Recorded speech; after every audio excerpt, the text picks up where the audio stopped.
Hello, my friend. Today I will tell you another long-forgotten legend. Close your eyes and let the magic transport you to Middle-earth. Our journey begins.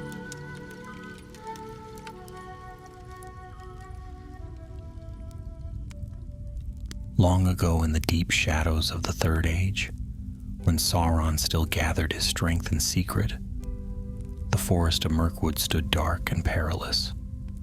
Once it had been Greenwood the Great, a place of sunlight and song. But under the shadow of Dol Guldur, the trees grew twisted, and spiders the size of hounds spun their webs from branch to branch. Few dared travel the old paths, and those who did often vanished without a trace. Yet in Thranduil's halls, beneath the northern woods, the elves kept watch. They sent wardens along the old forest road, for though it was overgrown, it was still a path between the misty mountains and the river running, and evil creatures often used it to move unseen. It was upon this road that the tale of Rían began. Rían was young by the measure of her people, though her eyes held the long memory of the elves. Her bow was sure, her step was silent, and she bore the green cloak of the woodland realm's wardens. Beside her rode Tavor, a veteran of many hunts, scarred and steady, with patience enough to balance her fire. On that day, scouts brought word that orcs had crept out of Dol Guldur and were marching northward with strange urgency. So Thranduil commanded a band of wardens to lie in wait, hidden among the pines near the broken stones of an old way station. They watched. The orcs came at dusk, 12 in number, bearing a small chest bound in black iron. Their guttural voices muttered about the master's gift and the blood seal.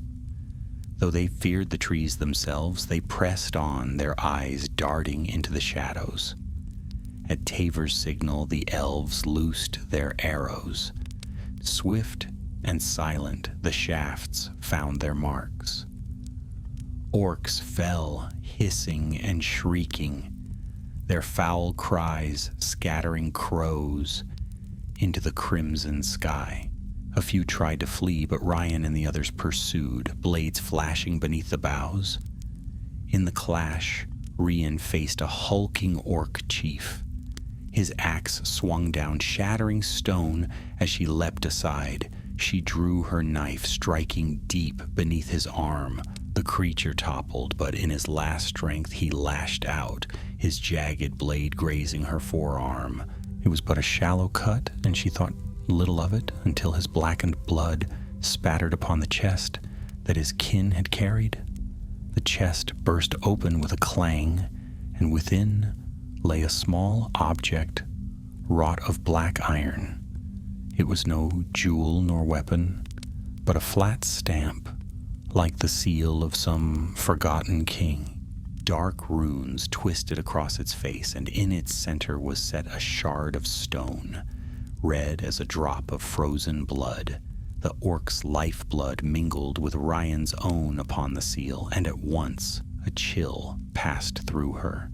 The shard pulsed with a dim light, and she felt a weight settle upon her spirit, as though unseen chains had bound her. She gasped, clutching her arm, and Tavor rushed to her side. "What is it?" he asked, seeing her pale face. Rían shook her head. It burns, though no flame touches me." The other elves gathered round, their eyes grim upon the relic. None dared touch it, yet none could deny that it had awakened in her grasp. "We must carry this to the king," said Tavor at last. But before they could gather their slain, a horn call echoed in the distance. Deep, dreadful, and filled with malice, it rolled across the trees. The elves stiffened, for they knew that sound. Not orcs, nor spiders, nor wolves, but something far worse. One of the wardens whispered, "The Nine ride." And indeed word soon came from a fleeing scout. A ring wraith had been roused from Dol Guldur. Hummel, the shadow of the east, the second in power of Sauron's servants, was abroad. He sought the relic that now lay bound to Rían's blood. Tavor's eyes were grim. "We cannot return north. He will be upon us before we reach the halls." Rían steadied herself, though fear pressed cold against her heart. "Then where?" she asked. "To the Golden Wood," said Tavor, "to Galadriel. If any power remains in Middle-earth to hold such a thing, it is hers." So it was decided. With only a few companions, Rían set forth across the darkened forest, the seal of Morgoth's blood bound to her by chance and fate. Behind them rode a terror no elf could withstand in battle, and before them lay a road of peril. And so began her journey, one step into shadow where every choice would weigh heavy, and the fate of her heart and her people would be tested in ways she could not yet imagine. The company left the battlefield in haste, dragging the chest with them, though none dared let it touch bare skin. The relic seemed to draw the chill of evening into itself. The longer it lay uncovered, the colder the air around it grew. They wrapped it in cloaks of green and bound it tight. But still, Rían felt its presence, as if a whisper crawled at the edge of her hearing. The wound on her arm throbbed. Though it was shallow, it refused to close, and at times she fancied she could hear a pulse in it, echoing faintly with the crimson shard upon the seal. She hid her unease, walking with her bow in hand, but Tavor's watchful eyes missed little. "Does the pain worsen?" he asked quietly as they trod beneath the twisted boughs. "It does not bleed, yet it burns," she admitted. "I feel as if the iron calls to me when I turn my head away. I know still where it lies." Tavor's brow furrowed, and though he said no more, his hand tightened on his spear. He had lived through wars and skirmishes enough to know when an object carried poison deeper than steel could pierce. They pressed on through the gloom, for no elf would rest, with that dreadful horn call still echoing in their memory. Somewhere behind them, unseen yet ever nearer, Khamûl rode the night. The Nazgûl did not gallop with the rush of common hunters. They drifted like storm clouds, their shadows spilling into every hollow, their dread preceding them. To be caught by one was to be broken in spirit before sword was drawn. By moonrise, the company reached the half-ruined watchtower that men of old had once built along the road. Only its foundation stones remained, moss-eaten and blackened with age. Here Tavor called a halt.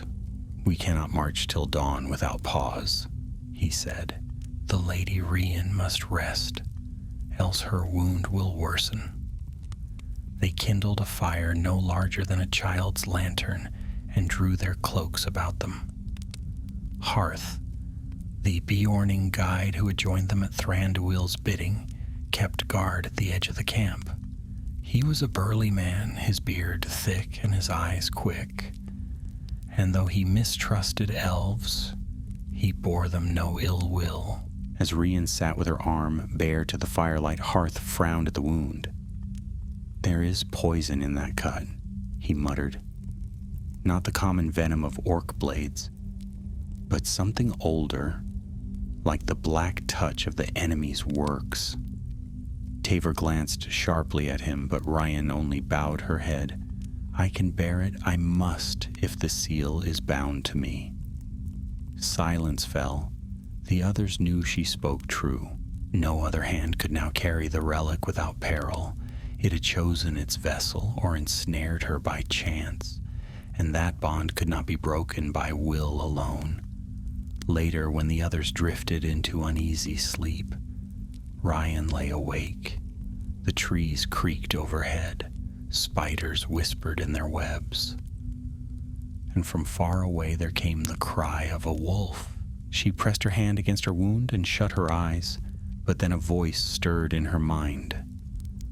Rían, Rían, child of the wood, blood of the free. You are chosen? She started, glancing at the sealed bundle near the fire. The runes upon its black iron surface glimmered faintly, though no one had touched it. The world is fading. Your kin hide in their halls while the shadow spreads. But you could rise, bear me, wield me, and none shall stand in your path. The seal is yours. She clenched her teeth and turned away. Be silent, she whispered, yet the voice lingered like smoke in her thoughts.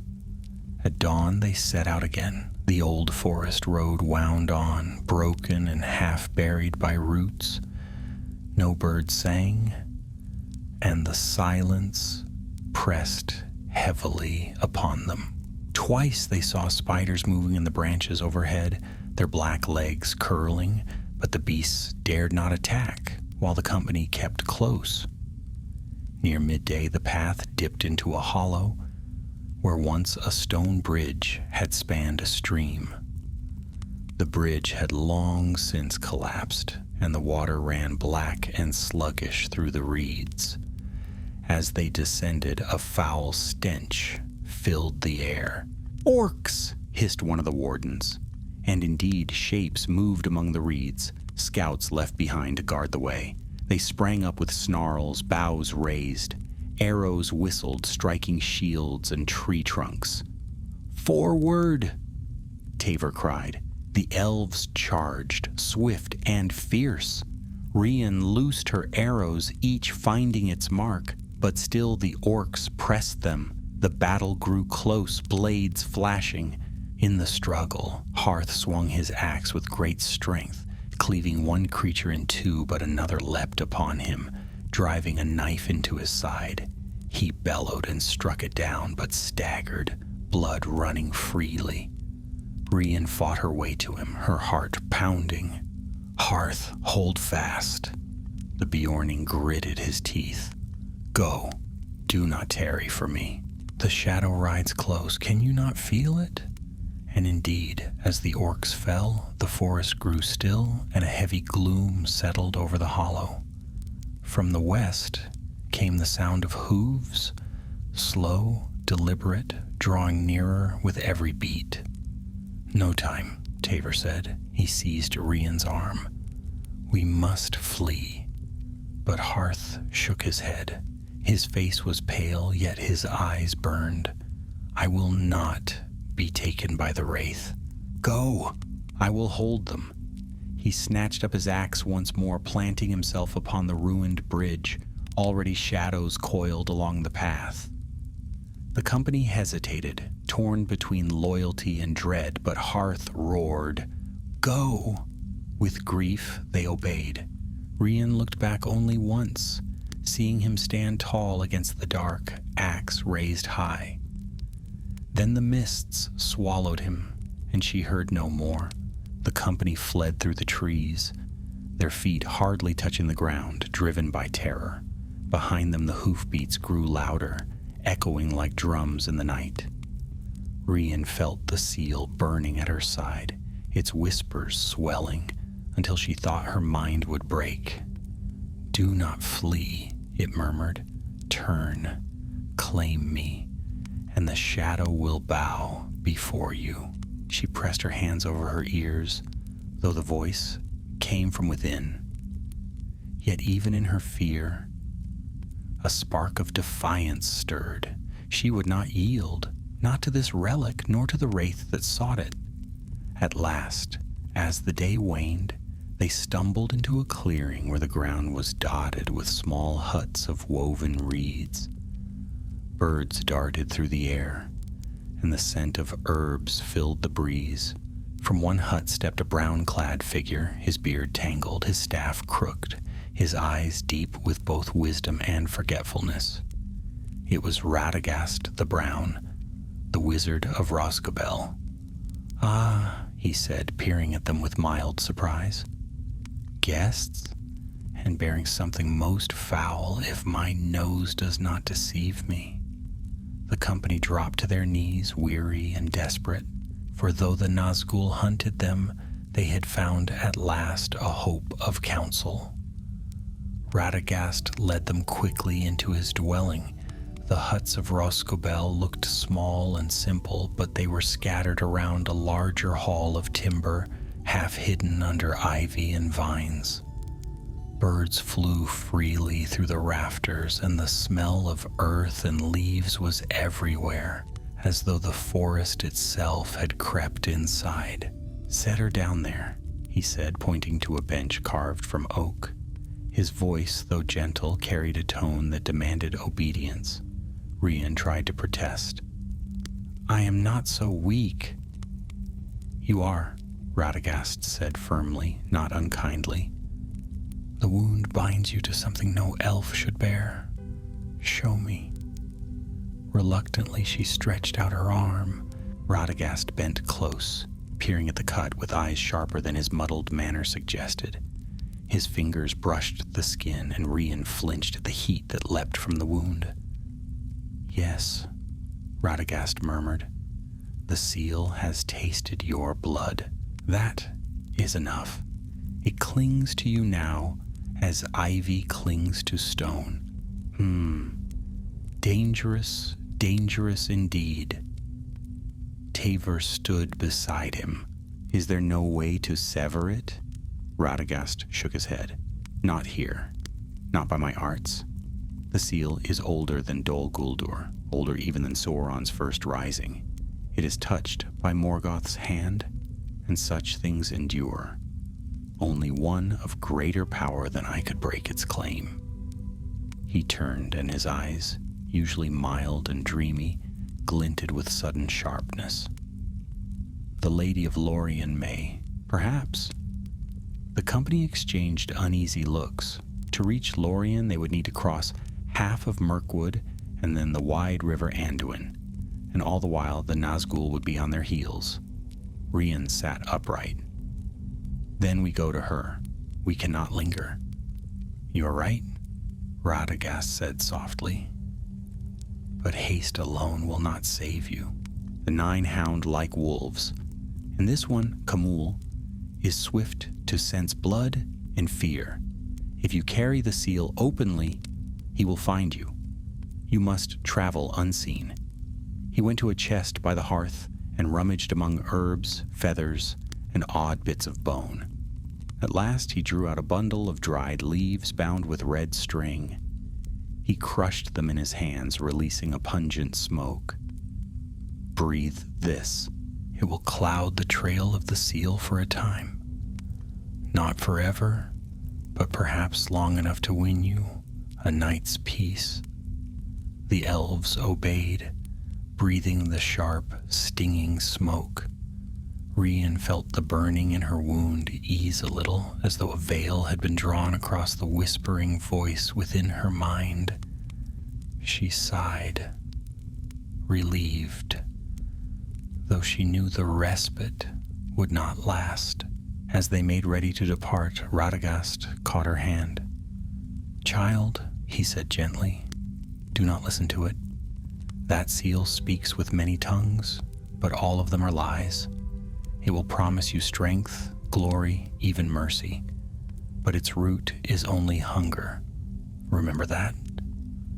Rían nodded, though her heart trembled. Already she had heard its whispers in her dreams, and she feared what they might grow into. The company left Rosgobel at nightfall, moving swiftly along deer tracks known to Hearth before his sacrifice. The forest was silent, save for the rustle of unseen creatures. Rían walked at the front, her bow ready, the wrapped seal heavy against her side. She felt no weight upon her shoulders, Yet in her mind it dragged like an anchor. They traveled for 2 days without sign of pursuit, though once or twice Rían thought she heard the sound of hooves far behind, faint and fading like the echo of a storm. On the 3rd day, the trees thinned, and they came at last to the banks of the great river. The Anduin rolled broad and gray under a pale sky.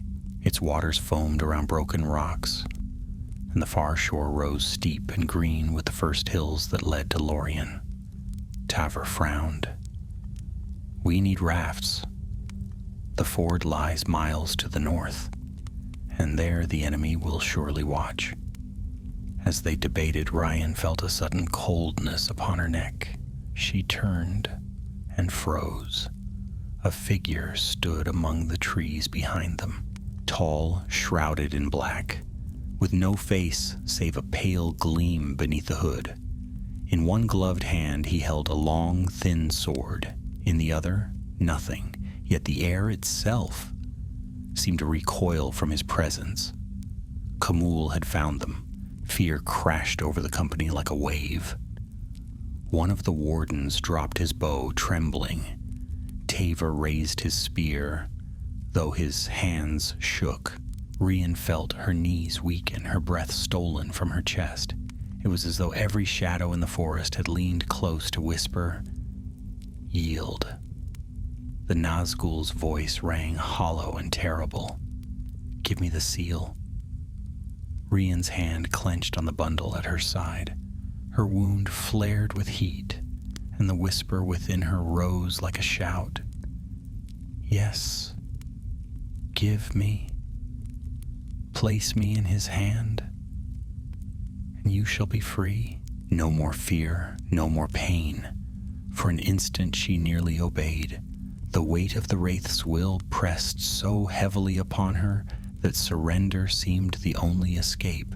But then she saw Tavor standing firm, though his face was pale, and she remembered Hearth's last cry on the bridge.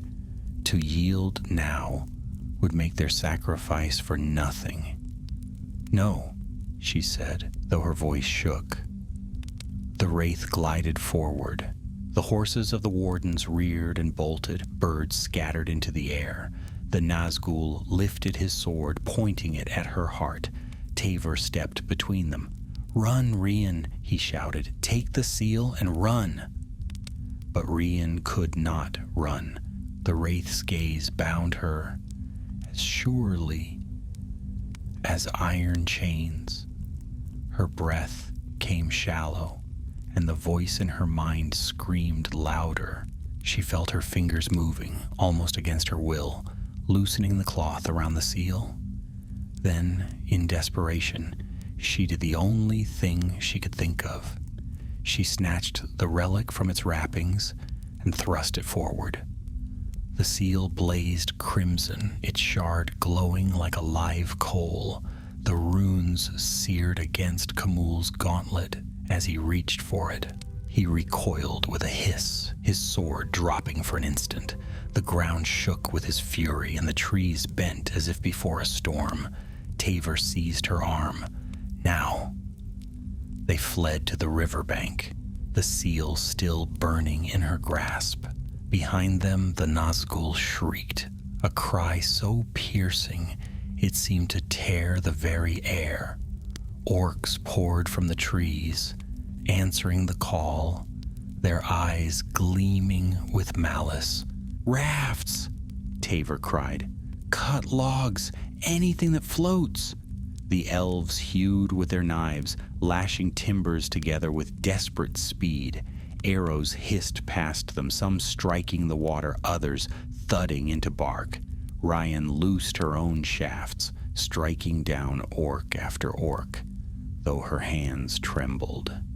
At last, with ropes and branches, they shoved their rough rafts into the river. The current seized them, dragging them swiftly downstream. Rían clung to the timbers as icy water splashed her face. On the banks, the orcs ran, shouting and snarling, but none dared step into the current. while the Nazgul still lingered behind them.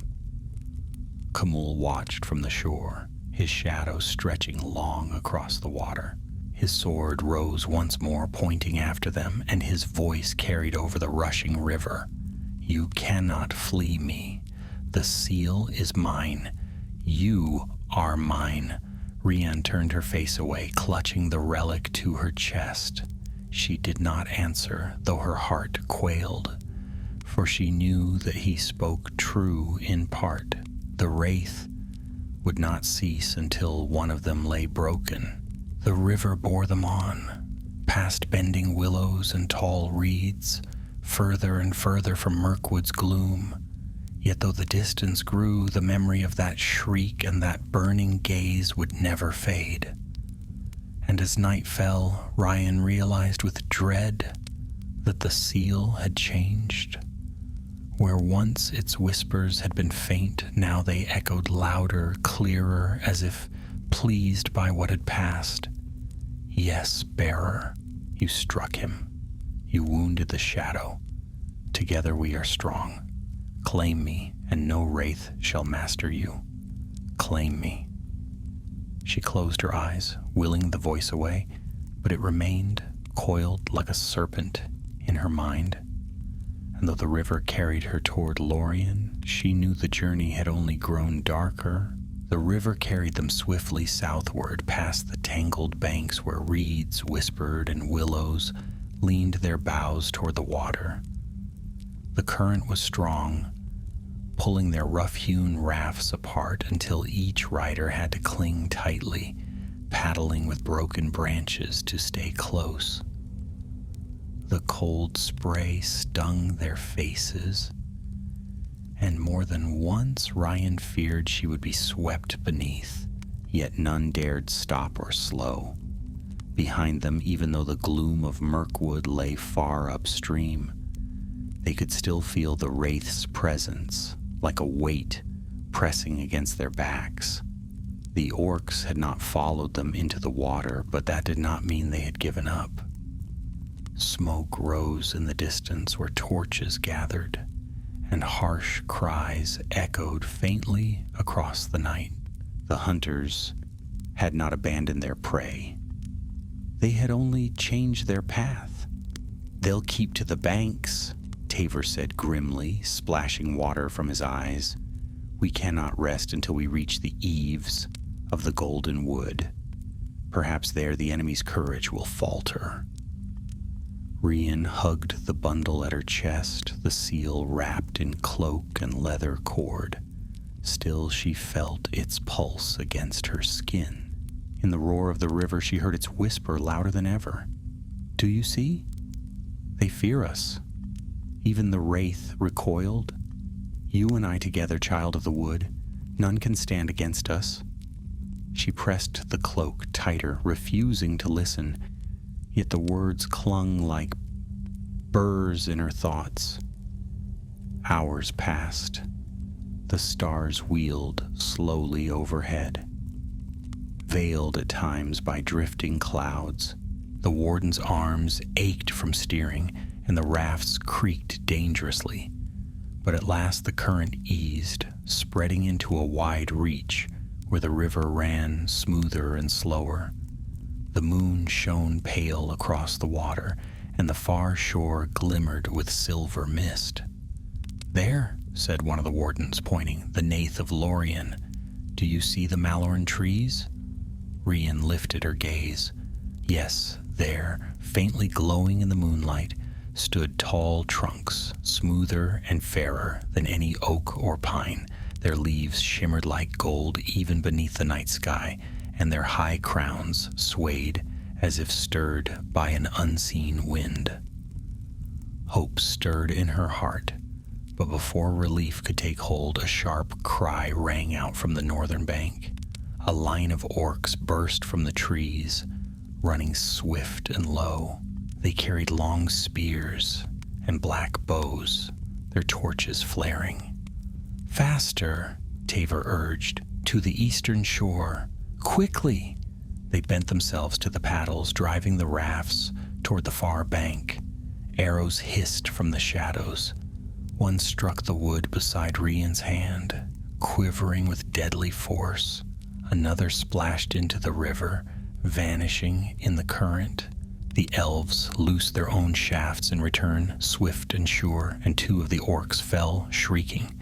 Yet more pressed forward, their voices rising in a harsh chant. And then Rían saw it. At their head rode a tall figure cloaked in black, mounted upon a dark horse that left no print in mud nor sand. His hood concealed all but the faint gleam of an iron crown. Even across the water, the weight of his gaze struck her like frost. Khamûl had returned. The air grew heavy. The torches sputtered. Even the river seemed to slow, as though time itself bent beneath his will. Rían clutched the seal, feeling its shard blaze with heat through the wrappings. "Yes," it whispered eagerly. "He comes for me. But you are stronger. Show him, strike him again." Her breath caught. She remembered the moment on the riverbank, when the relic had burned his gauntlet, when his shriek had split the sky. Could it be true? Could she drive him back again? "No," she murmured aloud, shaking her head. "I will not." But the voice did not fade. It wound around her thoughts, coaxing, pleading. "Only once more, just once, and you will be free of him forever." The rafts ground against the eastern shore. The wardens leapt to pull them onto the sand, arrows still flying overhead. Tavor dragged Rían by the arm, urging her into the shelter of the tall grass. "Come, do not falter now." They scrambled onto the bank, just as a deep horn call rang through the night. Not the harsh cry of orcs, but a clear, fair note that seemed to shine like light through the gloom. From the shadows of the Malorn trees stepped tall figures, clad in gray cloaks, their bows drawn, their eyes keen. "Darrow," one called in the elven tongue. "Halt!" A hail of white-feathered arrows leapt across the river. Orcs fell in droves, some into the water, some collapsing on the bank. Even the wraith's steed reared back, shrieking as arrows hissed near its hooves. Khamûl drew his sword with a hiss of fury, but the Galadrim's wardings blazed like unseen fire across the bank. The horse reared again, and then, with a scream that echoed long across the valley, the wraith wheeled and vanished into the trees. The orcs fled after him, their torches scattering into darkness. Silence fell, broken only by the rush of the river. Rían sank to her knees, trembling, the seal clutched against her chest. For the first time since the ambush on the old forest road, she felt the shadow lift, if only a little. They were safe, at least for now. The tall elves of Lórien lowered their bows and approached. Their leader, a stern figure with hair like pale silver, regarded the company with cool eyes. "You are far from your halls, sons and daughters of Mirkwood," he said. "What burden do you bring that draws the Nine to our borders?" Tavor bowed low. "We carry a relic of the dark enemy, my lord, found by chance in the hands of orcs. It is bound to this one." He gestured to Rían, who still knelt, her arm trembling. "We seek the Lady Galadriel's counsel." The Galadrim exchanged uneasy glances. The leader's gaze lingered on the bundle in Rían's hands, and his face grew grim. "Come then," he said, "but be warned. Lórien is not eager to welcome such shadows within her bounds. Step lightly and speak true." They were led beneath the boughs of the Malorn trees. The air itself seemed to change as they entered the Nath. The grass glowed pale in the moonlight, and silver lamps flickered high among the branches. A hush lay upon the land, deep and strange, as if time moved at a gentler pace here. For Rían, the relief was overwhelming. The seal's whisper grew fainter, its pull dulled by the unseen power that lingered in the golden wood. Yet it did not vanish. Even here, in the fairest realm of Middle-earth, its voice still coiled within her thoughts. "She cannot unmake me," it said slyly. "No one can, but she may try to cage me. Will you let her? Will you give yourself into another's hands, bearer?" Rían closed her eyes. "I will," she whispered fiercely. "Better her hands than yours." At last they came to the heart of Caras Galadhon, where great trees rose like towers of silver and gold. Lanterns glimmered among the branches, and at the highest flet stood a white pavilion. There Galadriel awaited them, tall and fair, her hair shining like a river of gold, her eyes deep and clear as the evening sky. The company bowed low. Rían, trembling, set the bundle before her feet. "My lady," she said, her voice barely steady, "we found this upon the old forest road. Orcs bore it northward, but it has bound itself to me, and the wraith of Dol Guldur hunts us because of it. I beg you, free me from it, or else cast it away where none may find it." Galadriel's eyes rested on her, and for a moment Rían felt them pierce every shadow in her heart. The lady lifted her hand, and the seal's wrappings fell away, revealing the black iron stamp. At once, its shard flared crimson, the runes twisting as though alive. Yet Galadriel did not recoil. She only gazed, her face calm but grave. "The seal of Morgoth's blood," she said softly. "Long have I feared it, yet forgotten where it lay. It was thought destroyed when Angband fell, but evil endures, even in ashes." She turned her eyes to Rían again. "And it has bound itself to you. Child of Mirkwood, your road has been dark indeed." Rían bowed her head, too shaken to speak. Galadriel bent and touched the shard lightly with her hand. At once the seal screamed, a sound that echoed not in the air but in every mind present. The Galadhrim staggered. Tavor clutched his ears. Rían felt fire rush through her veins, the bond between her and the relic twisting like a serpent. But Galadriel stood unshaken. The ring upon her finger, Nenya, shone bright as starlight, and with its power she pressed the seal down. The shard dimmed, the runes flickering uncertainly, until at last the relic lay still. When silence returned, Galadriel straightened, her eyes grave. "It cannot be destroyed by my hand, nor by any who dwell still in Middle-earth, but it may be hidden, muffled, sealed, so that its voice does not spread. That I shall do. Yet know this, child, its mark upon you will never wholly fade." Rían raised her gaze, her voice faint. "Then, I am free?" Galadriel studied her for a long moment. "You are freed of its chain, though the scar remains. Take comfort in that. Few have borne such a weight and stood against it." At those words, Rían felt her heart lighten. The seal lay quiet at last, and for the first time since her wound, she dared to hope that the shadow's hand could be turned aside. But even as she breathed in the sweet air of Lórien, she knew the story was not yet ended, for somewhere beyond the river a wraith still hunted, and he would not forgive his defeat. The night deepened in Caras Galadhon, yet the city of the elves glowed with gentle light. Silver lanterns swayed among the Malorn trees, and high above the stars seemed nearer than in any other place of Middle-earth.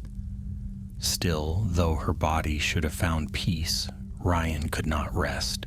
She sat upon a flet beneath the boughs, listening to the distant song of nightingales, her hands clenched tightly in her lap. Below, guarded by Galadhrim wardens, the seal of Morgoth's blood lay upon a bed of white stone. Its runes no longer blazed, yet its presence was felt as a chill that spread through the air.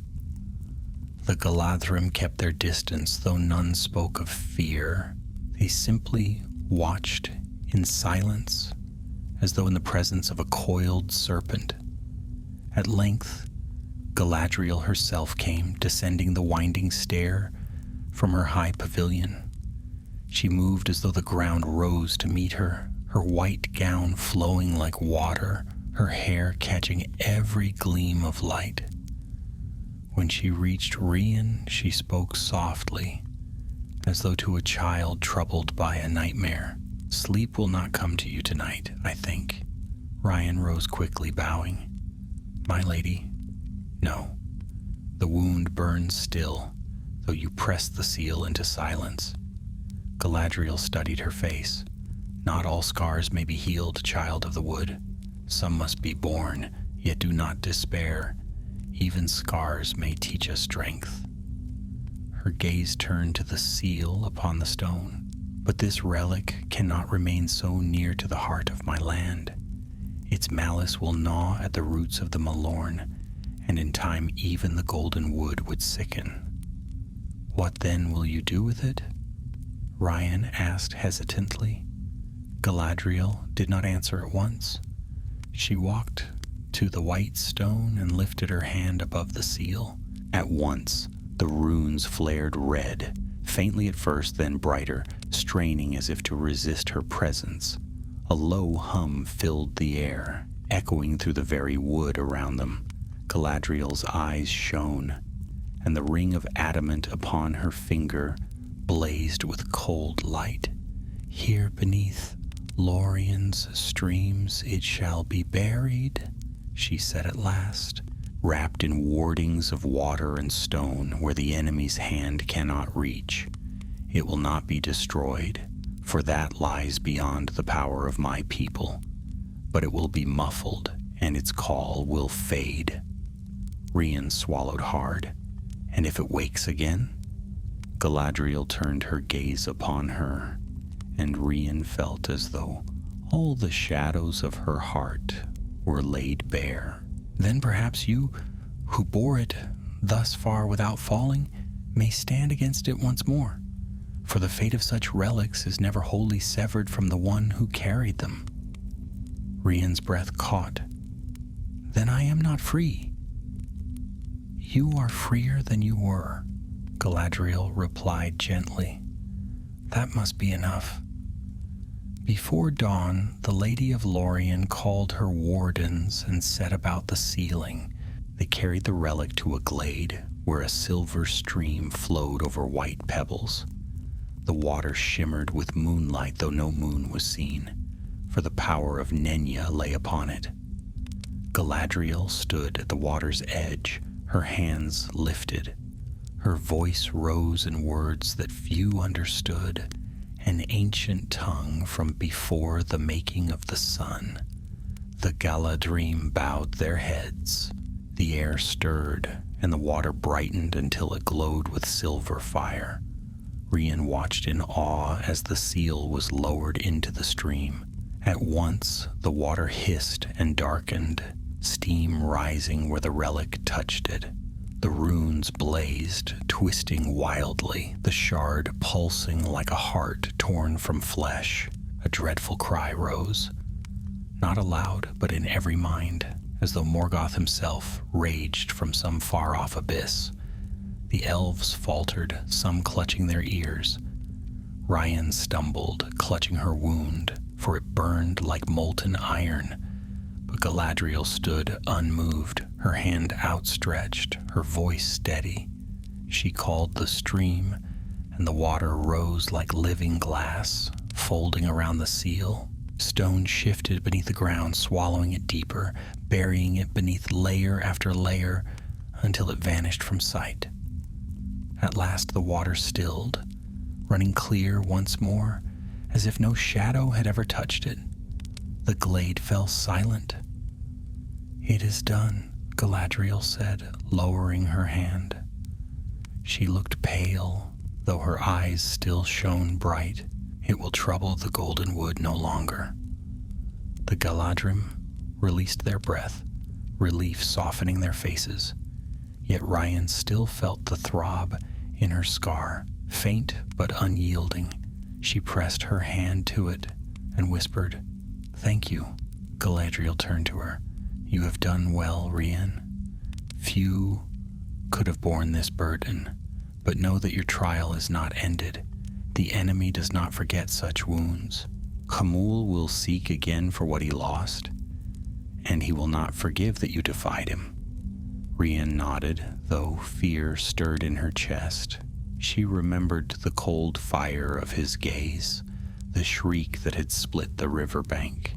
To face him again seemed impossible, and yet she also remembered Hearth upon the bridge, Tavor standing against the wraith, and Galadriel's steady light. Perhaps it was not impossible after all. They returned to Caris Galadon, where they were offered food and rest. The wardens ate gratefully, their strength much spent. Tavor, though wearied, stayed close to Rían, his watchful eyes never far. "You did not falter," he said quietly when they sat apart beneath the trees. "Not when the seal whispered, not when the wraith pressed upon you. Many older and wiser would have yielded. You did not. That will be remembered." Rían lowered her gaze, embarrassed. "I nearly did. I almost gave it to him. Only at the last did I find strength to resist." "Then that is enough," Tavor said firmly. "It is not perfection that wins such battles, but the choice to stand when all else urges you to fall." His words warmed her, though doubt lingered still. She touched her arm, feeling the faint scar where the orc's blade had struck. The mark would never fade, and though the seal lay buried in the stream, she could not shake the sense that it still watched her, listening, waiting. That night, Rían dreamed. She walked through a forest where no leaves grew, only blackened stumps and ashen soil. The sky above was empty, neither sun nor stars. And in the center of that desolation, upon a pedestal of iron, lay the seal. It called to her with a voice as soft as her own breath. "You buried me, but you cannot hide me. I am in you, and you in me. The lady cannot change that." She reached out against her will, her hand trembling, but before she touched it, a light broke through the darkness. Galadriel's voice rang in her mind. "Do not listen. The choice is yours." The seal screamed, and the dream shattered. Rían woke, her heart pounding. The stars still shone above Lorien, peaceful and fair. She pressed her hands over her ears, though no voice spoke now. Yet she knew the battle was not ended. Perhaps it never would be. When dawn came, the company prepared to depart. Galadriel met them once more upon the high flet. She gave each a token of her realm, cloaks of gray that would hide them from unfriendly eyes, and lembas bread for the road. To Rían she gave also a small vial of clear water from the stream where the seal was buried. "If ever the scar burns beyond your strength, touch this to it," Galadriel said. "It will not heal, but it will soothe. And remember, child, the enemy may hunt, but light endures, while even one heart resists." Rían bowed low, her voice trembling. "I will remember." With that, they left the golden wood. The Malorn trees swayed as if bidding them farewell, and the silver mist of Lorien faded behind them. Ahead lay the wide world once more, shadowed, perilous, yet waiting. And though the seal lay sealed beneath water and stone, the hunt was not ended. Far to the north, in the depths of Dol Guldur, Khamul brooded, his wrath kindling. He had felt the sting of the relic and the defiance of the elf who bore it. He would not rest until both were his. The company left the Golden Wood at dawn, though their hearts were loath to go. The memory of silver leaves and soft song lingered with them as they crossed the meadow beyond the eaves of Lorien. Rían looked back once, and for a moment the Malorn trees shone like pillars of gold in the morning sun. Then the mists closed, and the forest seemed to draw its veil behind her, as though it had never been. They followed the river south, keeping to deer paths and hidden trails known only to the wardens. Tavor moved at the front, his keen eyes scanning the horizon. Rían walked beside him, her bow strung across her back, the vial of Galadriel's water tucked safely against her breast. Though the seal was buried far away, her scar throbbed faintly as if some cord still linked her to its power. The others spoke little. All felt the weight of what had passed, and though they carried new cloaks and the lady's blessing, they knew their journey was far from over. Orcs still prowled the banks of Anduin, and worse yet, the Nazgul did not forget. It was 2 days before they dared rest properly. They made camp upon a wooded ridge where the trees grew thick enough to hide their fire. That night, as the wardens dozed, Tavor sat sharpening his spear, and Rían kept watch. "You do not sleep," Tavor said, his voice low. Rían shook her head. "When I close my eyes, I hear it still. The seal. It is buried, yet it whispers." Tavor glanced at her scar. "Does it command you?" "No," she admitted, "but it tempts, promises, strength enough to drive back the Nine, to heal the land. It makes it sound so easy. If I believed its voice, I would think I had only to reach out my hand, and the shadow would crumble." Tavor was silent for a long time. At last he said, "Perhaps that is why Galadriel trusted you, because you know not to believe." Rían looked at him, startled. "Trusted me? I nearly yielded to it, twice." "And yet you did not," Tavor said firmly. "That is what matters. Every battle is fought in the heart first. You fight, Rían. That makes you strong." His words warmed her, though doubt still stirred. She wrapped her cloak tighter and watched the stars wheel slowly overhead. By morning they moved again, heading toward the old ford. The path grew rougher, with gullies and broken stones. Birds scattered from the trees as they passed, and once they found tracks, clawed feet and heavy boots, marching southward. "They hunt still," said one of the wardens. Tavor's jaw tightened. "We will keep ahead of them. The river is our shield now." But though his voice was steady, Rían saw the shadow in his eyes. The wraith's pursuit weighed on them all. On the 4th day, they reached the edge of a wide marsh. Reeds rose high above their heads, and pools of black water gleamed between the hummocks.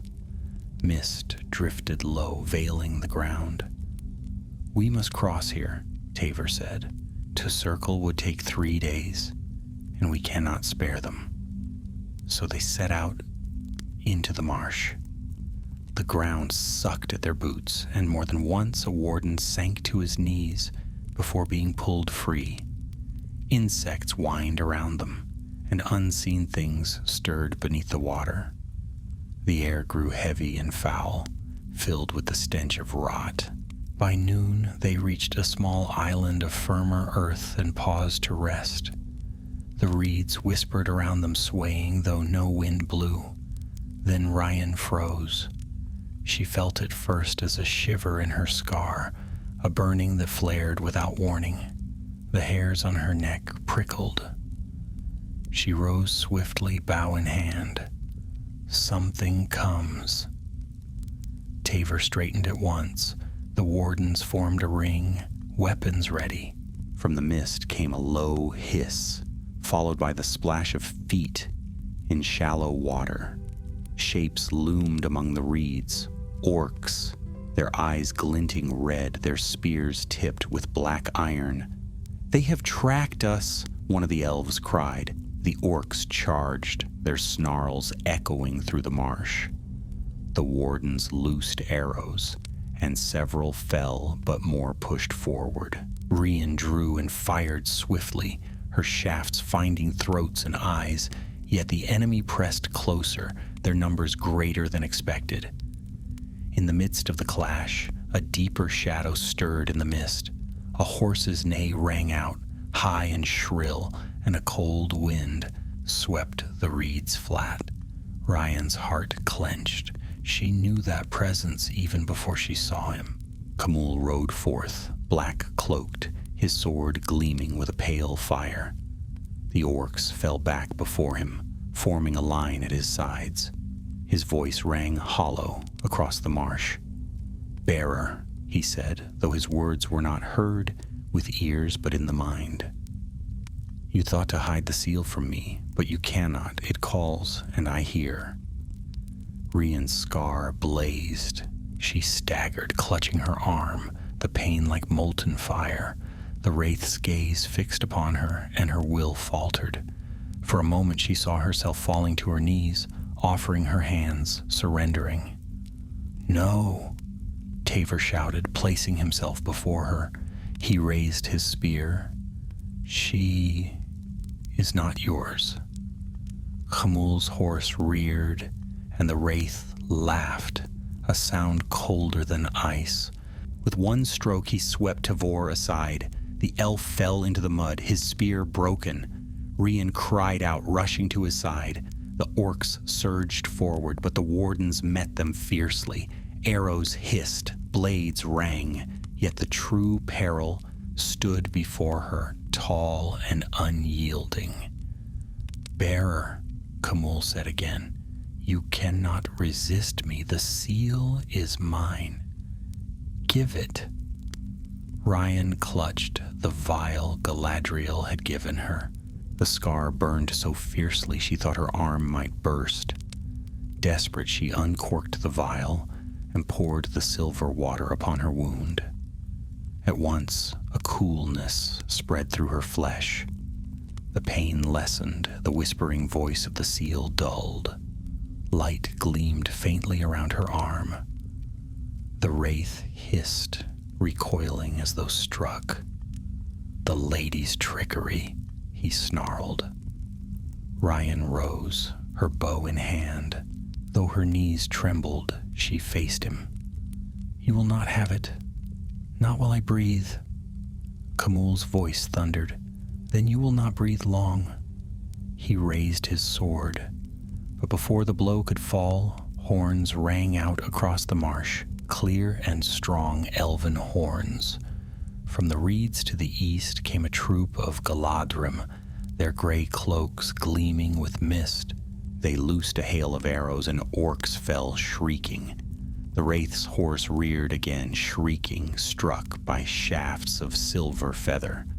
Khamûl drew back, his cloak whipping like storm clouds. His gaze burned into Rían one last time. "This is not ended," he vowed, his voice filling every shadow. "The seal is mine, and you, bearer, you are mine." Then he wheeled, vanishing into the mist with the remnants of his horde. The marsh fell silent, but for the moans of the dying. Rían sank to her knees, exhausted. Tavor stirred beside her, blood streaking his temple, but he still breathed. Relief washed over her, and tears pricked her eyes. The Galadrim captain approached, bow still in hand. "You are far from safe paths," he said sternly. "The lady bid you leave her borders, not walk straight into the enemy's arms." Rían lowered her head. "We did not choose it. He hunts us still." The captain's gaze softened slightly. "Then you must not linger. Come, we will see you across the marsh, but be warned, the 9 do not tire. They will come again."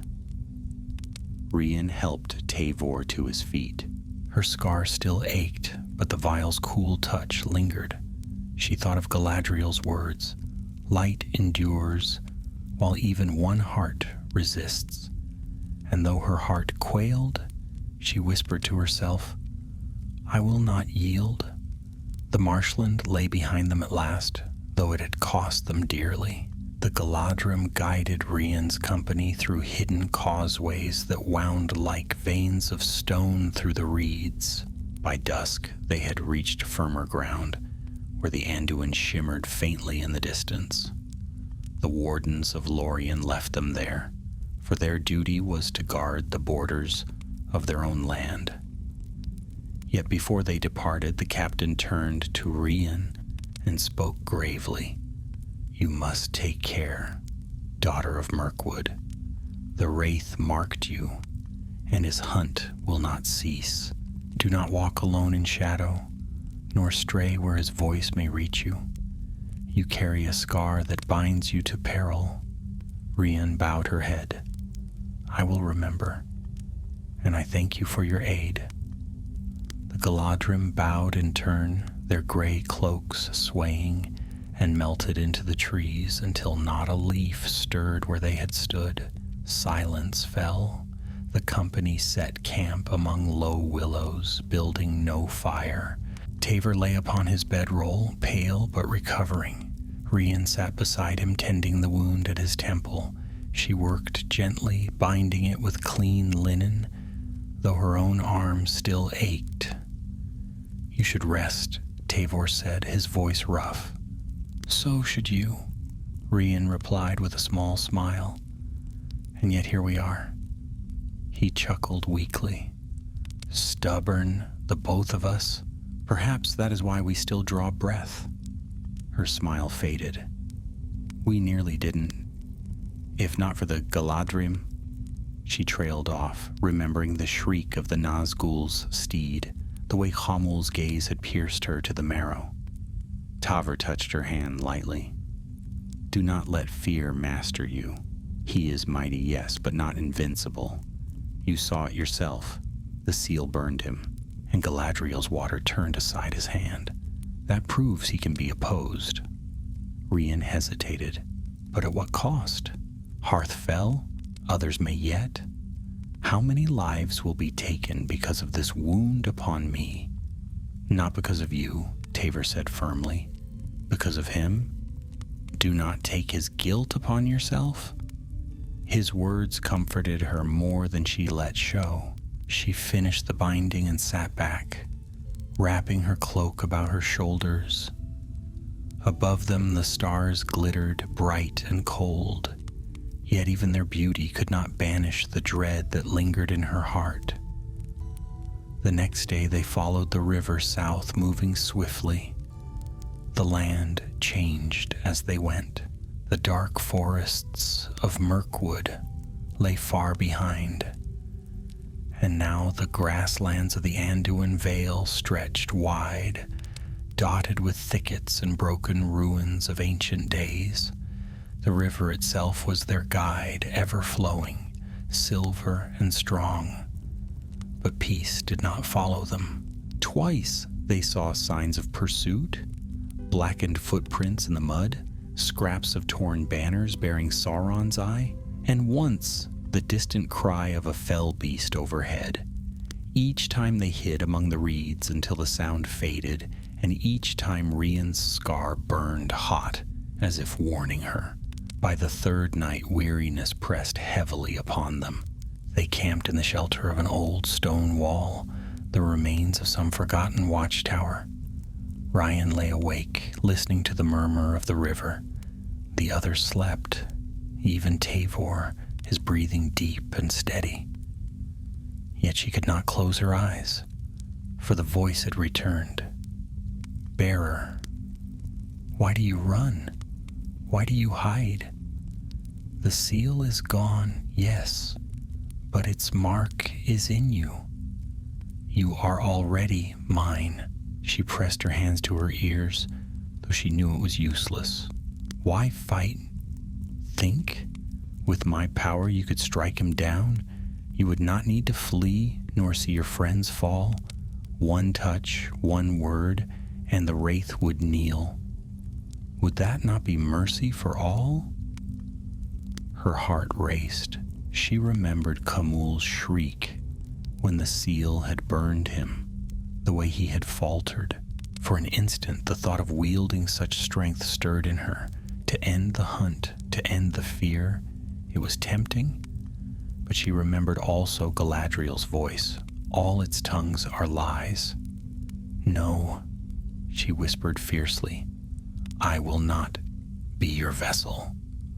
The whisper faded, though the scar burned still. Rían curled into her cloak and forced her eyes shut. At last, exhaustion dragged her into uneasy sleep. The next morning brought gray skies and a restless wind. They set out early, hoping to reach the old ford by nightfall. But when they arrived, their hopes fell. The ford was held. Across the shallow waters, orcs had built a crude stockade of logs and sharpened stakes. Black banners fluttered from the posts and watchfires smoked. Dozens of figures moved within the enclosure, orcs armed with spears and bows. Tavor cursed under his breath. So, the wraith has barred the crossing. One of the wardens said, "We cannot fight so many. To go around will take days. And in those days, the wraith will catch us," Rían added grimly. They crouched among the brush, watching. The ford stretched wide, shallow enough for crossing, if not for the enemy. Beyond lay open grasslands, the swiftest path south. But between them and freedom stood the black garrison.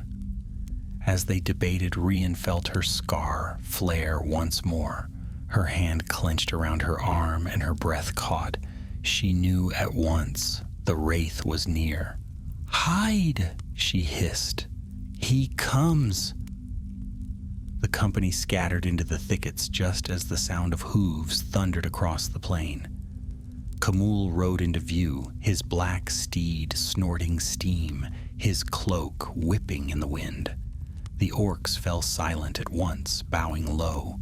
The wraith dismounted and strode to the ford, his voice carried across the water like the clash of iron.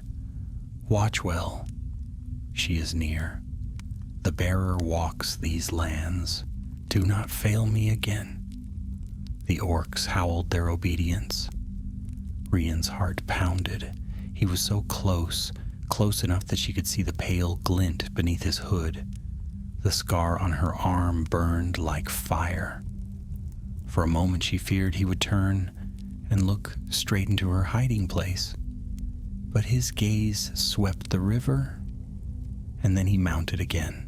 With a shriek that chilled the blood, he spurred his horse and vanished northward, leaving the garrison behind. Silence returned, broken only by the muttering of the orcs. Tavor exhaled slowly. "We cannot stay here, nor can we fight through." "Then we must deceive them," Rían said suddenly. The wardens turned to her. "How?" Tavor asked. She swallowed, her heart racing at the thought forming in her mind. "The seal burned him once. He fears it. If he believes we still carry it, we might draw him away from the ford." Tavor's eyes narrowed. "That is dangerous." "All paths are dangerous," Rían replied, "but it may be our only chance." For a long moment, no one spoke. Then Tavor nodded grimly. "Very well, but if we attempt this, we must be swift. One mistake, and he will know. They set their plan in motion. That night, under cover of darkness, one of the wardens crafted a bundle wrapped in cloth and bound with silver cord. It looked, from a distance, like the relic itself. Rían took it in her hands, her scar throbbing as if in answer. "We use it to lure him away," she said. "Then the rest cross the ford.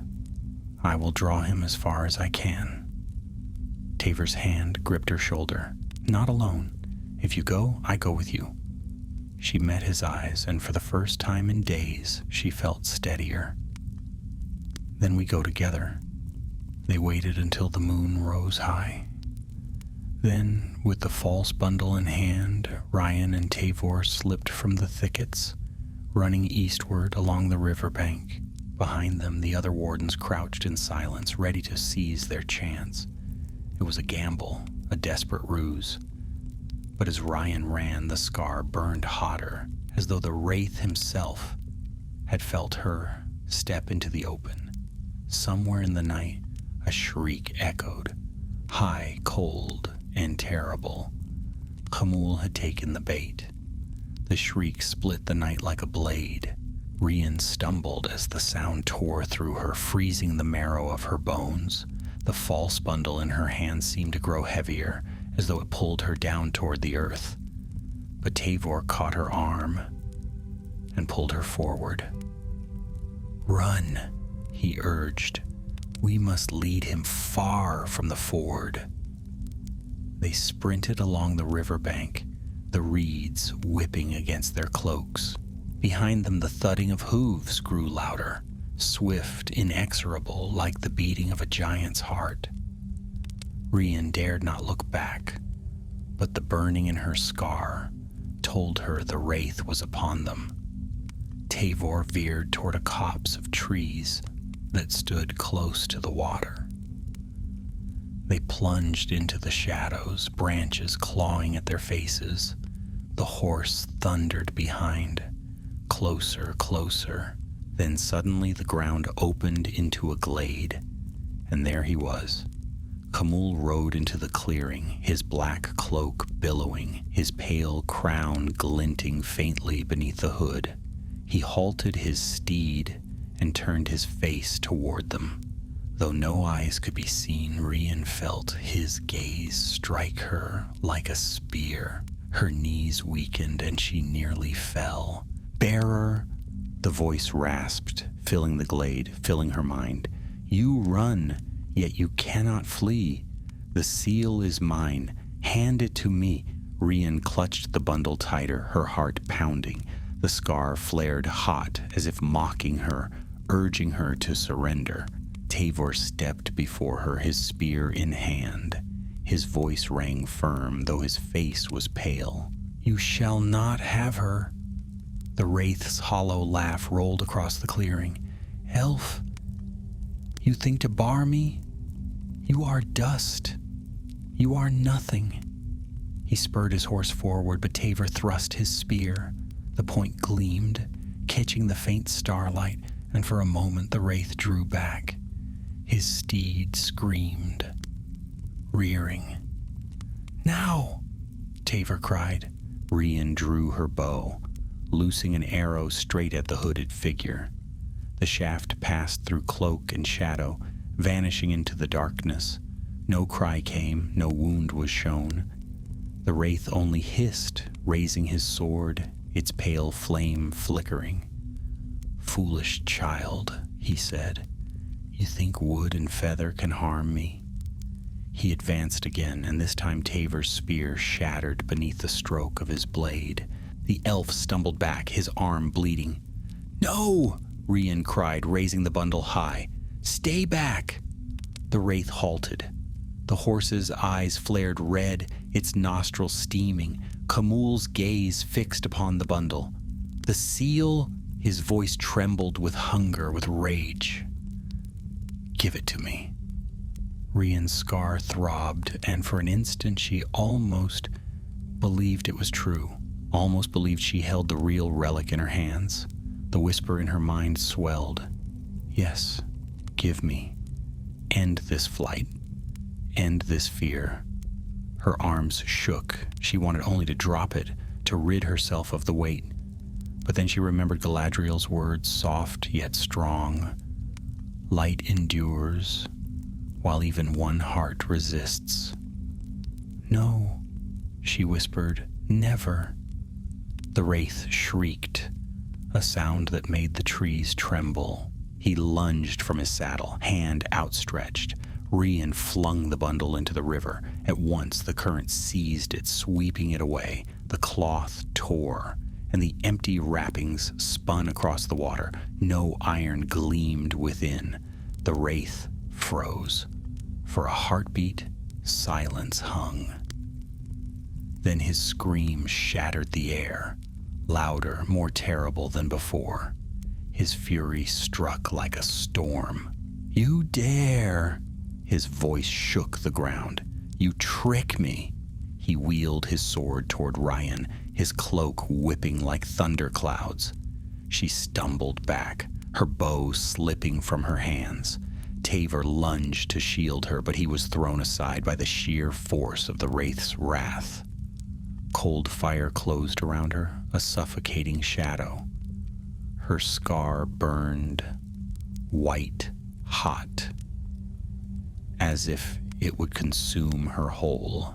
Her breath failed. She felt herself sinking into darkness, into his will. Then faint but clear came the sound of horns, elven horns, calling through the night. From the trees beyond the glade, arrows hissed, white-feathered and swift. One struck the wraith's horse, another the cloak that streamed behind him. The beast shrieked, staggering. "Rían!" Tavor cried, scrambling to his feet. "This way!" He dragged her toward the trees. The wraith howled, his sword striking the ground where she'd stood a moment before. The earth split, smoke rising from the scar. They ran, stumbling, crashing through the undergrowth. More arrows flew, more horns called. The wraith's steed thundered after them, but the Galadrim pressed close, their shafts flying in volleys. The horse faltered again, shrieking, and at last Khamûl wheeled away, vanishing into the shadows of the wood. Rían collapsed beside the riverbank, gasping for breath. Her scar still burned, but the suffocating shadow had lifted. Tavor knelt beside her, his hand on her shoulder. "You live," he said hoarsely. "That is enough." The Galadrim emerged from the trees, grim and silent. Their captain stepped forward, his eyes narrowing as he looked at the torn wrappings in the river. "You lured him," he said. Rían nodded weakly. "It was the only way. He barred the ford. Now my kin may cross." The captain studied her for a long moment. "A dangerous game, yet it has bought you time." His gaze softened slightly. "The lady was right to trust you." The wardens crossed the ford that night, under cover of darkness, while the wraith still prowled elsewhere, raging at his deception. Rían and Tavor followed, weary but unbroken. The river was cold about their knees, but when they reached the far bank, relief washed over them. They had escaped the trap, yet even as they rested upon the grass beyond the ford, Rían knew the danger was not ended. Khamûl's fury was not spent. He would return, fiercer than before, and she could not help but wonder, how long could she resist the whispers of the scar, the relic's voice in her mind? That night she dreamed again. She stood upon a plain of shadow, the stars blotted out. Before her towered the wraith, his crown gleaming, his sword aflame. He raised his hand, and in it lay the seal, whole, unbroken, blazing with blood-red fire. "You cannot escape me," he said. "You are already mine." Rían awoke with a cry, her scar searing. Tavor caught her hand, his eyes sharp with concern. What did you see?" She trembled. "Him and the seal. Always the seal." Tavor's grip tightened. "Then we will face him again. But not alone. Do not forget that, Rían. Not alone." She nodded, though the fear lingered. She clutched the vial of Galadriel's water, her only comfort against the burning scar. The company marched southward at dawn, the ford behind them, the unknown road ahead. And though the seal lay buried deep in Lórien, its shadow still followed them, bound to Rían's blood, bound to her fate. The old ford lay behind them, but the company did not pause long to celebrate their escape. The night was restless, filled with uneasy dreams and the cry of owls. Rían woke often, clutching her scar, half expecting to see a black figure looming above her. Each time Tavor's steady presence nearby gave her courage, yet in her heart she knew their battle with the Wraith was far from over. At dawn they set out again, following the river's course. The land grew wilder, with broken hills and thickets of thorn. The air was sharp, the wind carrying the scent of smoke from distant fires. Somewhere far to the east, orc bands still roamed, though the company kept to hidden paths and saw little of them. For a few days their journey passed in tense silence. Rían forced herself to eat, though her appetite waned. Each night the scar flared anew, and each night the voice whispered in her mind, "You may run, but you cannot hide. The seal is yours, and through it, so am I." She fought the whispers with Galadriel's vial, dabbing the cool water upon her wound. It dulled the pain, though never for long, and each time she wondered how many drops remained, how many nights before the vial ran dry. On the 5th evening, as the sun set red behind the western hills, they came to the edge of a wide clearing. In the midst of it stood the ruins of an ancient hall, its stones half buried by earth, its roof long fallen. Great blocks lay scattered, carved with faded runes of men. Moss crept over them, and weeds pushed through the cracks. "We will rest here," Tavor said. "The stones will give us shelter, and the trees are thin enough to see an approach." The wardens agreed. They made camp within the circle of broken walls, laying cloaks on the ground and lighting a small fire. The ruins felt strange to Rían. She walked among the stones, tracing the worn carvings with her fingers. "What place was this?" she asked softly. "An outpost of the Northmen," Tavor replied. "Long ago, before the shadow grew. Few now remember." Rían felt a pang of sorrow. Once men had lived here, laughed here, kept watch against enemies. Now only moss and ruin remained. That night, as they settled to sleep, Rían dreamed again. She stood within those same ruins, but the stones burned with red light. The seal lay upon the altar at the center, pulsing like a heart. The Wraith stood beside it, his sword in hand. "You cannot resist forever," he said, his voice filling her head. "The bond grows. Every night it deepens. Soon you will not fight me. You will beg me." Rían woke with a gasp. The fire had burned low and the others slept. Only Tavor stirred, his eyes opening at once. "Another dream?" She nodded, pressing her hand against her scar. "He will not cease, not until one of us is broken." Tavor sat up, his expression grave. "Then we must end this. We cannot run forever." His words hung in the air. Rían felt both fear and a strange relief. She had known it too, deep down. The chase could not last. A confrontation was inevitable. How? She whispered. He cannot be slain by our hands. No, Tavor admitted, but he can be resisted, driven back. You did it before, when the seal burned him. Perhaps we must do so again. Rían shivered. She remembered the searing heat, the terrible scream. But the seal is buried. Tavor looked at her scar, and yet it lives in you. Perhaps that is enough. The thought chilled her. Was she truly bound to it still? Could she wield its power without yielding to it? Or would she fall into the very trap the wraith desired? Before she could answer, a horn call echoed in the distance, deep and dreadful. The company leapt to their feet, weapons drawn. Shadows moved among the trees. "They found us!" a warden cried. Orcs poured into the clearing, dozens of them, their eyes gleaming, their weapons raised.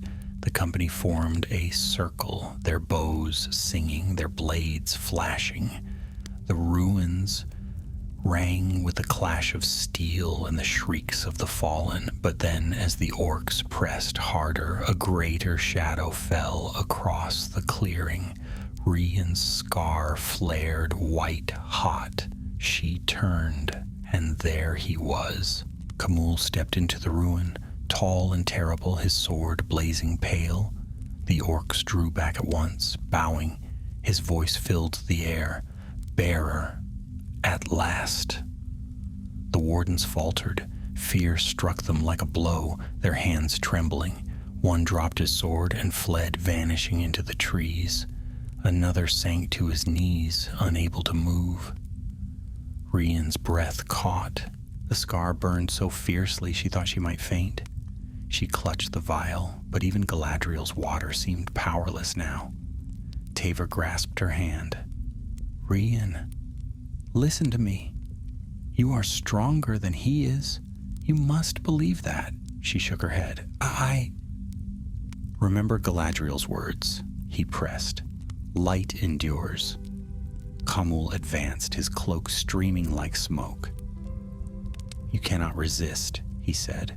"You are already mine. Surrender, and I will end their suffering. Defy me, and I will break them all before your eyes." The orcs snarled, tightening their circle.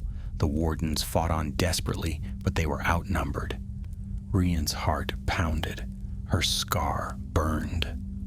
The wraith's voice filled her, drowning every thought. Yield, yield, and end this. But then she saw Tavor, standing bloodied but unbowed. She saw the wardens, struggling against the horde. She remembered Hearth upon the bridge, Galadriel's hand upon the seal, the light of Lorien's streams. "No," she whispered, "not yours." The wraith froze. Rían lifted her arm, the scar blazing like fire. The pain was unbearable, yet she poured all her will into it, calling forth the bond that tied her to the seal. The air shivered, a crimson light flared around her, burning like a flame. Khamûl staggered back, his sword wavering. His scream split the night. The orcs shrieked and faltered, some fleeing into the trees. The light burned brighter, searing the ruin, driving shadows into corners. Rían felt as though her very life were pouring out of her, but she did not stop. "Begone," she cried, her voice shaking the stones. "You shall not have me." The wraith reeled. His cloak smoldered, his crown glinted like molten iron. With one last shriek of fury, he turned and fled into the darkness, his steed carrying him away. The light faded. Rían collapsed to her knees, gasping, her scar still burning but weaker now. The orcs scattered, leaderless, their cries fading into the night. Silence fell upon the ruins. The wardens lowered their weapons, trembling with exhaustion. Tavor knelt beside her, gripping her shoulders. "You did it. You drove him back." Rían looked up, her face pale. For now, but he will return. Tavor's eyes shone with pride. Then we will face him again, together. Rían closed her eyes, leaning against him, the night spinning around her. She had resisted, she had stood, but she knew the battle was not yet done. The scar still throbbed, the voice still lingered, and far away, in the darkness of Dol Guldur, the wraith's fury kindled into fire. The ruins lay in silence after the battle, though smoke still drifted from broken stones, and the stench of orcs hung heavy in the air. The wardens moved among the fallen, binding wounds and gathering what little strength remained. Some sat slumped against the mossy walls, too weary even to speak. Rían knelt apart, her hands pressed to her scar. The skin throbbed raw and hot, though no blood flowed. Every beat of her heart seemed to echo in it. The red light she had summoned still flickered faintly across her vision, as if fire lingered behind her eyes. Tavor came to her side, kneeling despite his own cuts and bruises. "How do you fare?" She shook her head. "I do not know. It feels as though something broke loose within me." I called it Tavor. The seal's fire, I wielded it against him. "And you did not yield to it?" Tavor said firmly. "That is what matters." "But what if that is what it wanted?" Her voice trembled. "What if every time I use its power, it binds me closer?" Tavor's gaze did not waver. "And what if every time you use it, you master it instead? Evil seeks to twist every strength into weakness, but that does not mean strength itself is evil."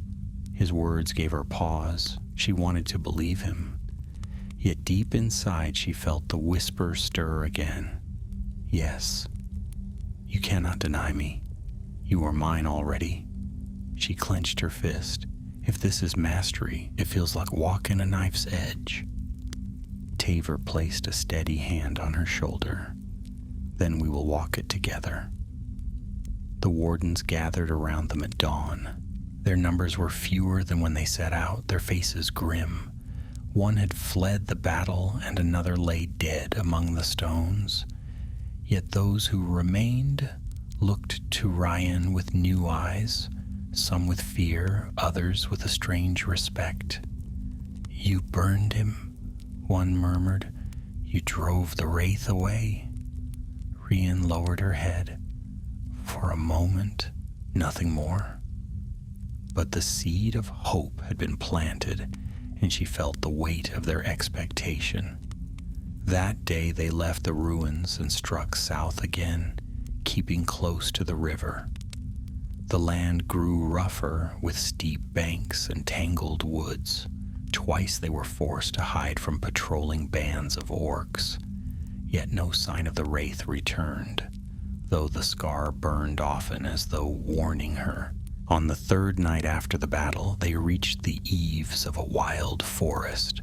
Here the trees grew tall and straight, their trunks pale, their leaves whispering in the wind. The company made camp among the roots, their fire hidden. Rían sat apart, staring into the flames. Her thoughts circled endlessly. Each time she closed her eyes, she saw the red glow of the seal, the way the wraith had faltered before it. She remembered the rush of power that had coursed through her veins, fierce and terrible, as though she had become more than herself. She feared it, yet she also longed for it. That was the trap she knew, the whisper of strength, the promise of victory, and still, a part of her wondered if it could drive even a Nazgul to retreat, was it not worth the danger? Her scar throbbed. She pressed Galadriel's vial against it, and the pain eased slightly, but the whisper did not vanish. "Why resist me, bearer? You could end this hunt. Call me again and he will fall. He will kneel. You will triumph." Her eyes filled with tears. "No," she whispered fiercely, "not at your price." A rustle of leaves startled her. She looked up to see Tavor stepping into the firelight. His expression was tired, but his eyes were steady. "You are troubled," he said softly. Rían laughed bitterly. "When am I not?" He sat beside her. "I will not pretend to know what you bear. But I know this. You are stronger than you think. You are not alone, Rían. Whatever comes, you have us." She looked at him, and in his gaze she saw no fear, no doubt, only trust. That trust steadied her more than any words could. They rested a little, though uneasily.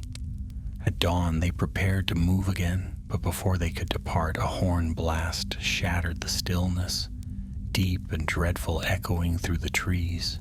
The wardens leapt to their feet, weapons drawn. From the shadows of the forest came a host of orcs, more than they had yet faced. Black banners rose, bearing the eye of Sauron, and at their head, cloaked in shadow, rode Khamûl once more. His presence darkened the wood, his voice rolling like thunder. "You cannot escape, bearer. You cannot resist me again." The orcs surged forward, their cries echoing. The company formed a circle, fighting fiercely, but the enemy was too many. Arrows rained down, blades clashed, cries rang out. Rían's scar flared so fiercely she nearly fell. The wraith's gaze fixed upon her, and his voice filled her mind. "Yield. It is useless. Call the seal, and I will spare you. Call it, and we shall rule together." She staggered, clutching her arm. Tavor caught her, his voice sharp. "Do not listen, Rían, fight him." "I cannot," she gasped. "It is too strong." "Yes, you can," he said fiercely, "because you are not alone. Because you are Rían, not his thrall. Remember who you are." The wraith raised his sword, advancing. The orcs pressed harder. The wardens fell back, desperate. Rían closed her eyes. She felt the scar burn, the whisper roar. She remembered the fire, the power. If she called it, the wraith would falter again. If she yielded, all this suffering could end. And yet she remembered also Galadriel's hand, the silver water, the light of Lórien. She remembered Hearth upon the bridge, giving his life. She remembered Tavor's steady eyes. "No," she whispered. She opened her eyes, and light flared, not red, but white, pure and cold as starlight. It burst from her scar, searing the air. The orcs shrieked, stumbling back. The wraith recoiled, his cloak streaming like smoke. Rían lifted her hand. The light burned brighter, not the seal's fire, but something else. Her own will, her own defiance, mingled with the lady's gift. "Begone," she cried, her voice ringing clear. "You have no hold on me." The wraith screamed. His sword fell, his shadow writhing. The orcs fled into the trees, howling in terror. The ground shook, and the very air seemed to split. Khamûl reeled, staggering. For a moment, Rían thought he might fall, might crumble into nothing. But with one last cry of fury, he vanished into the shadows, his steed carrying him away. Silence fell. The wood was empty save for the fallen. The wardens lowered their weapons, their faces pale with awe. Rían sank to her knees, gasping, the light fading from her arm. Her scar still burned, but the whisper was gone. For the first time since that fateful day, the seal was silent. Tavor knelt beside her, his face pale with wonder. "You did it," he whispered, "not with its fire, but with your own strength. You broke him." Rían trembled, tears streaming down her face. "For now, but he will return." Taver clasped her hand. "Then we will be ready." And though her scar ached, though her heart still quailed, Rían felt a new strength stir within her. The seal might never leave her. The wraith might never cease his hunt. But she was no longer his prey. She was Rían of Mirkwood, and she would endure. The forest lay in silence after the wraith's retreat. The orcs had fled in terror, leaving their weapons scattered among the roots. Only the groans of the wounded remained, and the sighing of the trees. The wardens moved slowly among their fallen, binding wounds, speaking soft words of comfort to the dying. The battle had cost them dearly, but they had survived. Rían knelt where she'd fallen, her breath ragged, her scar still burning faintly beneath her sleeve. The light that had burst from her had faded, leaving her weak and trembling. Yet in that weakness she felt something new. Silence. No whisper, no tempting voice.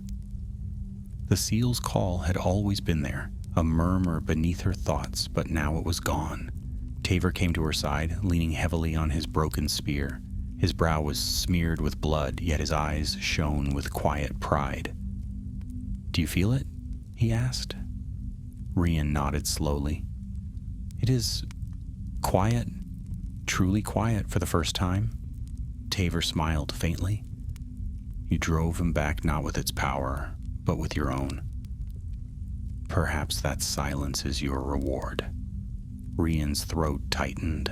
She looked down at her scar, still red and raw, but no longer aflame. The pain remained, but it was her pain now, not the seal's chain. The wardens gathered as dawn broke, their numbers fewer, their faces worn. They buried their dead beneath the trees, singing laments in the tongue of the woodland realm. The song rose soft and mournful, drifting on the morning air, and Rían felt her heart ache. Harth's face came to her mind, brave and steadfast, holding the bridge against the shadow. His sacrifice, too, was woven into this tale. When the graves were covered, Taver spoke. "We must return to Thranduil. He must know what is past. The seal is sealed in Lórien, but its shadow still reaches, and the wraith will not rest." The others murmured agreement. Though weary, they turned their steps northward, following deer tracks and hidden trails. The road was long, but the land seemed brighter than before. The sun shone through the branches, and birds returned to the skies. For Rían, each step was heavy, yet steadier than she had ever known. She no longer felt hunted. The scar burned, but it was no longer a chain. It was a reminder of peril, of sacrifice, and of strength. Days passed, and at last the familiar trees of Mirkwood rose around them. The shadow of Dol Guldur still loomed in the south, but in the northern woods light lingered. The elves of Thranduil's halls met them at the borders, astonished at their return. Word spread swiftly, and soon they were brought before the king himself. Thranduil sat tall and stern upon his carved throne, the crown of autumn leaves upon his brow. His keen eyes studied Rían as she bowed before him. "You left to patrol the old forest road," he said slowly, "and you return with a tale that reaches even to the Golden Wood. Speak, Rían of Mirkwood. What passed?" Her voice trembled, but she spoke true. She told of the ambush, the relic bound by blood, the hunt of the wraith, the crossing of the river, and the council of Galadriel. She told of the marsh, of the ruins, of the battles fought, and the friends lost. She told of the moment when she had resisted, not with the seal's fire, but with her own will. When she finished, silence filled the hall. The elves looked upon her with awe and sorrow. Thranduil's face was grave. You bore a burden no one should bear, and you did not falter. For that, the woodland realm owes you thanks, but you are scarred, and your path will never again be wholly free of shadow. Rían lowered her head. I know it, my lord, yet I will bear it, for I have learned that scars may be borne without chains. A faint smile touched Thranduil's lips. You speak with wisdom, child.